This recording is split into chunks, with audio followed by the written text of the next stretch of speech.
December 20, 1987. For thousands of Filipinos, it was supposed to be just another overnight journey home. Christmas was only 5 days away. Parents carried gifts for children waiting at home. Students looked forward to seeing their families after months away at school. Workers settled into their seats, expecting to wake up in Manila the following morning. No one boarding the MV Dona Paz believed they were beginning the final journey of their lives.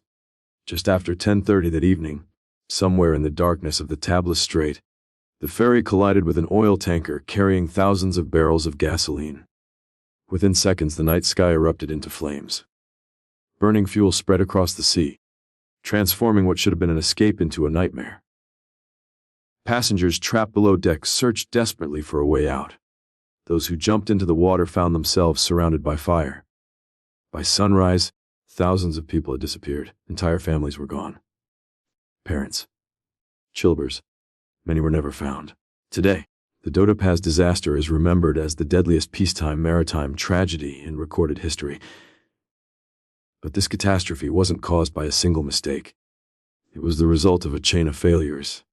Failures that began long before either ship entered the Tablas Strait that night. This is the story of how one ordinary voyage home for Christmas became one of history's greatest maritime disasters. To understand why so many people were aboard the Dona Paz that night, it's important to understand what Christmas means in the Philippines. Christmas isn't simply another holiday. For millions of Filipinos, it's the most important celebration of the year, a time when families travel great distances to reunite with loved ones, no matter how far apart they may be. In 1987, long-distance travel looked very different than it does today. Domestic air travel was expensive and out of reach for many ordinary families. Roads between islands simply didn't exist, leaving ferries as one of the most practical and affordable ways to travel across the country. Every December, passenger ships became crowded with students returning home after finishing the school term, workers taking a well-earned holiday, and parents eager to spend Christmas with relatives they hadn't seen in months. The MV Dona Paz was one of those ferries. Operated by Sulpicio Lines, it regularly transported passengers between the Visayas and Manila, connecting communities separated by hundreds of kilometers of open sea. To most travelers, it was a familiar sight. Reliable, affordable, routine. On the afternoon of December 20, passengers arrived at the port carrying everything they needed for the trip. Some held tightly onto Christmas presents, wrapped in colorful paper. Others carried sacks filled with food and gifts for relatives waiting back home. Children laughed as they explored the decks before departure. Friends chatted while searching for places to sit. For many, this journey had become an annual tradition. As departure time approached, crew members prepared the vessel for another overnight voyage north toward Manila. From the outside, nothing seemed unusual. The weather was calm. Visibility was good. The sea appeared peaceful. No storm warnings had been issued. There was nothing to suggest that this voyage would be remembered differently from the hundreds that had come before it. But beneath the surface of this ordinary departure lay a problem, almost invisible to the passengers themselves. The ferry was far more crowded than many realized. Official records listed just under 1,500 passengers. Investigations conducted after the disaster, however, would suggest a much darker reality. Many travelers had boarded without appearing on the official passenger manifest. Some had purchased tickets informally. Others were children who weren't individually recorded. Exactly how many people boarded the Dona Paz that evening may never be known. What investigators do agree on is this: the true number of passengers was almost certainly far higher than the official count, and that hidden number would make the tragedy far worse than anyone could imagine. Long before it became known for one of history's greatest maritime disasters, the MV Dona Paz was simply the passenger ferry serving the Philippine Islands. The vessel wasn't originally built in the Philippines. Constructed in Japan in 1963, it was launched under the name SM Mayuri Maru, transporting passengers between the Japanese islands for years before eventually being sold overseas. After arriving in the Philippines, the ship was acquired by Sulpicio Lines, one of the country's largest ferry operators. Renamed Dona Paz, it quickly became part of an extensive network connecting communities across the archipelago. At the time, Ferries like the Dona Pass were more than just transportation. They were lifelines.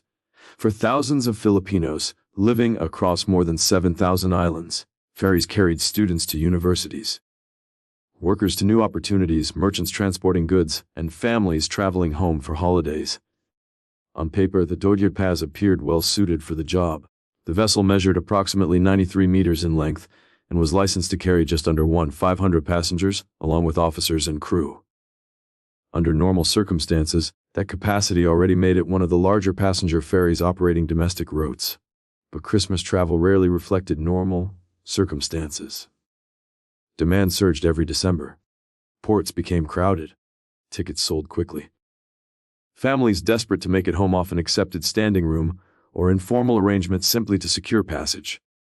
In the years leading up to the disaster, overcrowding had quietly become a recurring problem across parts of the Philippine ferry industry. Passengers weren't always perfectly maintained. Children sometimes traveled without individual documentation. Some passengers boarded through unofficial ticket sales. Others arrived at the last minute and were accommodated despite the vessel nearing capacity. To those boarding, none of this seemed unusual. The ferry still departed. The crew still welcomed passengers aboard. Life carried on as expected. But every additional passenger meant another person relying on the ship's safety equipment, evacuation procedures, and emergency planning. If disaster ever struck, every missing name on the manifest would become another family searching for answers. At the time, however, no one imagined those questions would soon become tragically important. As the Dona Pass continued north through calm evening waters, another vessel was approaching from the opposite direction. Unlike the ferry, this ship wasn't carrying families or Christmas presents. It was carrying something far more dangerous. As the Dona Pass continued its overnight voyage toward Manila, another vessel was making its own journey through the darkness. Unlike the brightly lit passenger ferry, this ship carried no families, no students, no children excited for Christmas morning. Its cargo was something far more dangerous. The vessel was the MT Vector, a small oil tanker responsible for transporting petroleum products between Philippine ports.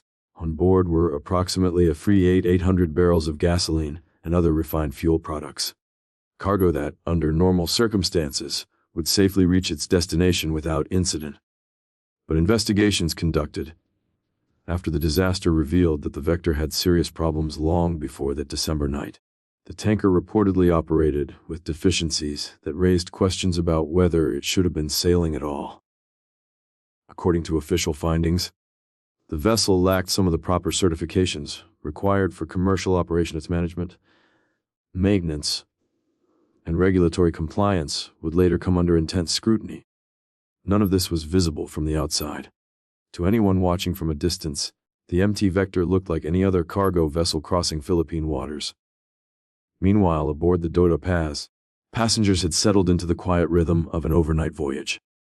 Some had already fallen asleep. Others gathered on the open decks enjoying the cool evening breeze. Inside the ferry, conversations slowly faded as families prepared for the long trip ahead. Outside, the sea remained unusually calm.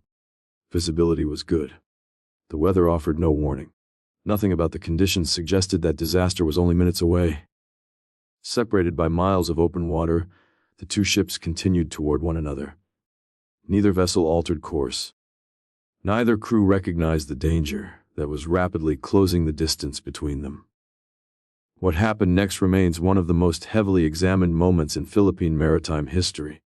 Because when these two ships finally met, it wasn't the impact itself that doomed thousands of people. It was what happened immediately afterward. By the evening of December 20, 1987, the voyage had settled into its routine. Dinner had long since ended. Children who had spent the afternoon running around the ferry had finally fallen asleep. Some passengers talked quietly beneath the stars. Others stretched out across benches of the open deck, hoping to get a few hours of rest before arriving in Manila. To them, it was just another overnight ferry ride. Nothing seemed unusual. The sea was calm. Visibility was considered good. There was no storm, no massive waves, no sign that thousands of lives were only minutes away from changing forever. Several kilometers away, the MT Vector continued along its own route. The tanker carried thousands of barrels of highly flammable fuel. Every passing minute brought the two vessels closer together. Later investigations would examine exactly what happened on each bridge during these critical moments. Questions quickly emerged. Were proper lookouts posted? Were both crews fully aware of the approaching vessel? Were navigation procedures being followed? Even decades later, some details remain disputed.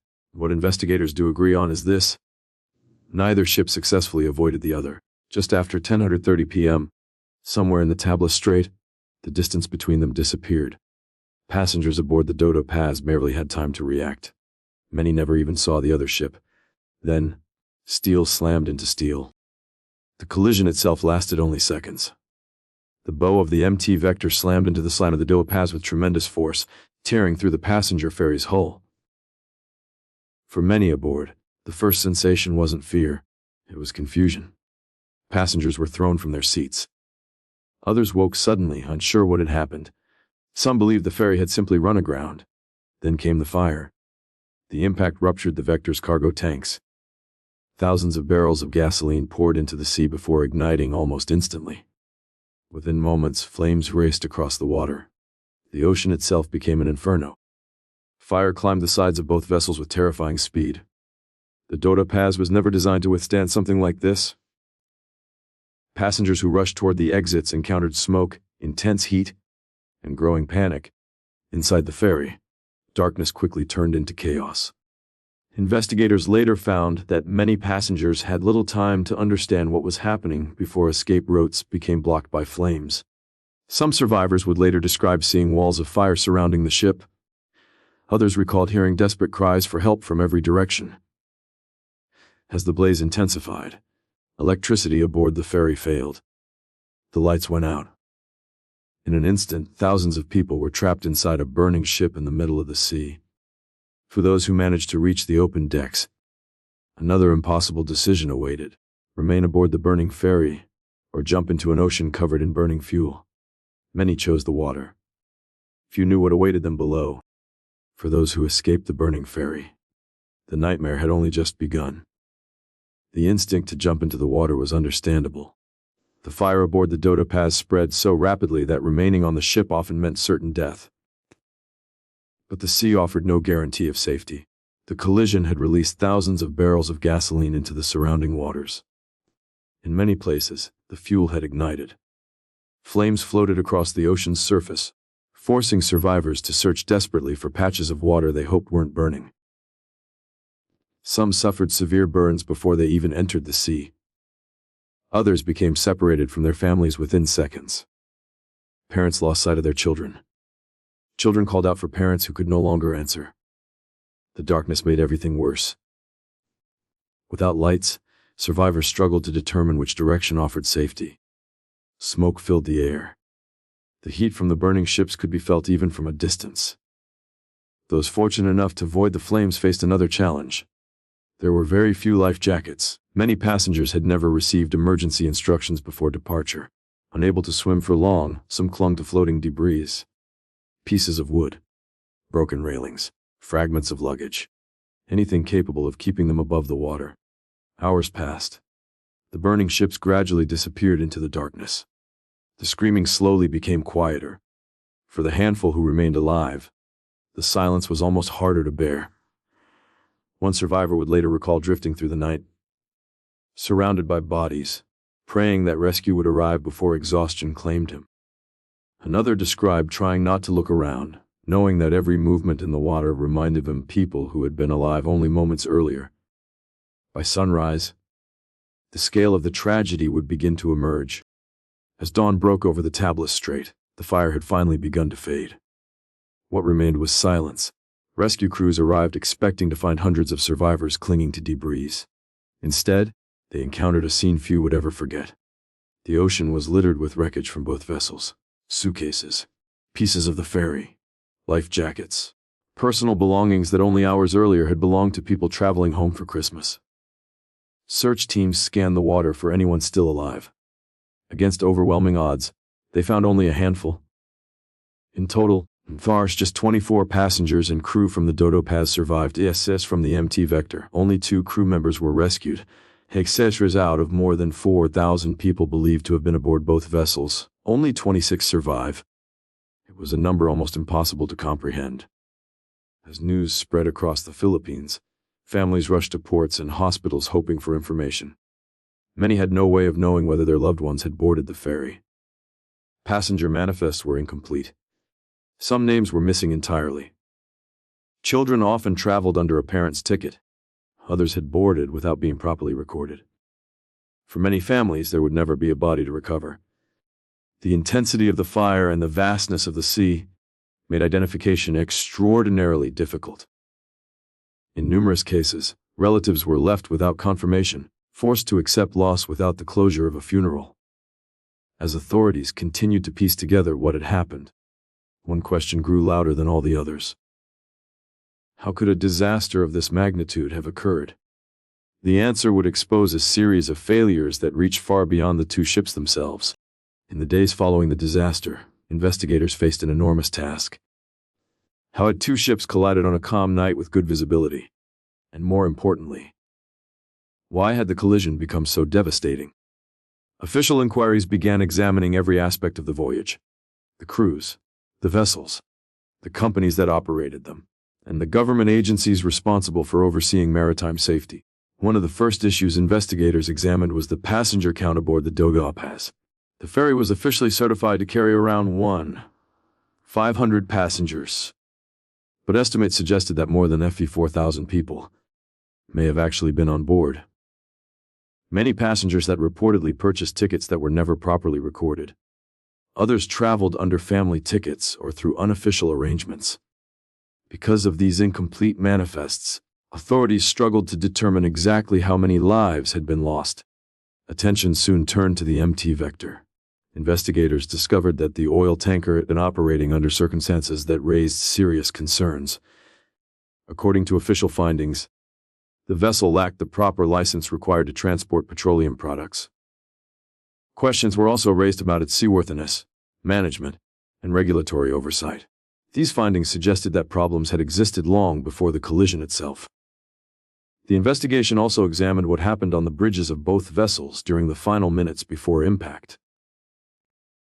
Witness testimony, official reports, and later legal proceedings pointed to failures in navigation and watchkeeping.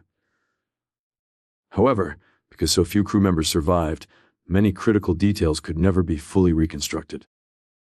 The disaster became the subject of years of legal battles.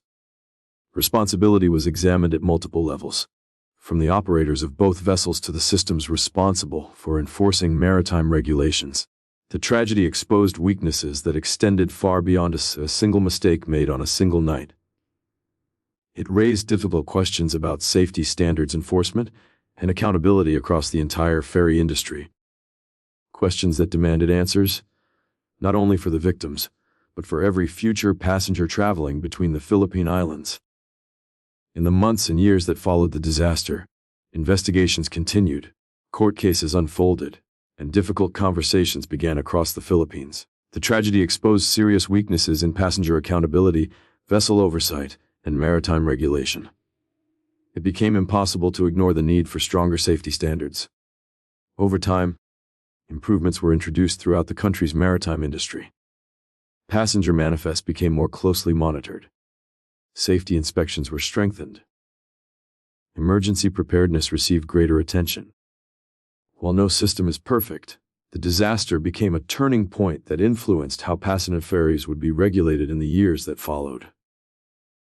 Yet for the families of those who never returned home, no reform could erase what had happened.